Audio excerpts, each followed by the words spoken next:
अस्सलाम वालेकुम मेरे प्यारे दोस्तों, उम्मीद है सब खैरियत ना होंगे। अज मैं बना रही हाँ दुबई दी मशहूर चाट आ चावल दी फुलियां दी चाट बनती है। बहुत ही मज़ेदार बनती है। इहदा जरा टेस्ट हुंदा माशाल्लाह बहुत ही ज़बरदस्त हुंदा वा।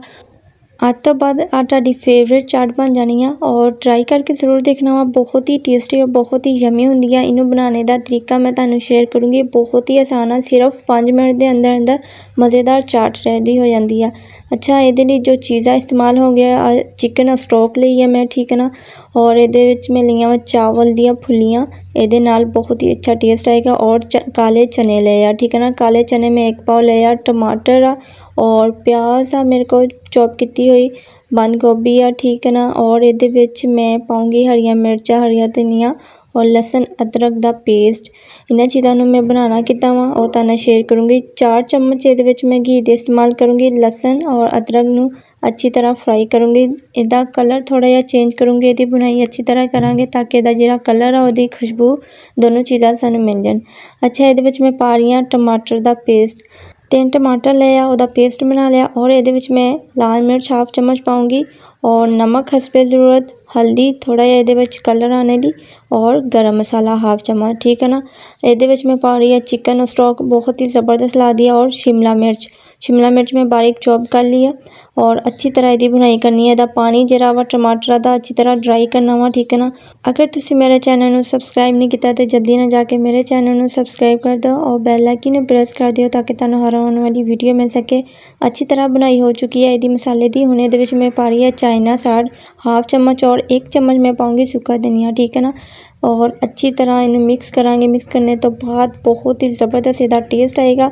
और ये मैं चने जिहड़े बॉयल करके रखे सीगे, 1 पाव काले चने ले सी, उन्होंने अच्छी तरह बॉयल कर लिया सी। और मैं नमक भी ये ऐड किया सीगा और अच्छी तरह इहदी बुनाई करांगे ताकि इहदा मसाला वगैरह ना इहदे अंदर अच्छी तरह रच जाए और इहदा अच्छा टेस्ट आए।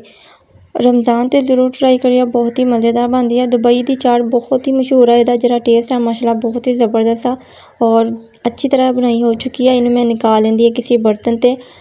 बिस्मिल्लाह करते हैं। मेरी रेसिपी हजे रेडी नहीं हुई और थोड़ा ही चीज़ें ये होर ऐड करूँगी, इन्हें होर भी ज़्यादा टेस्टी बनावांगे।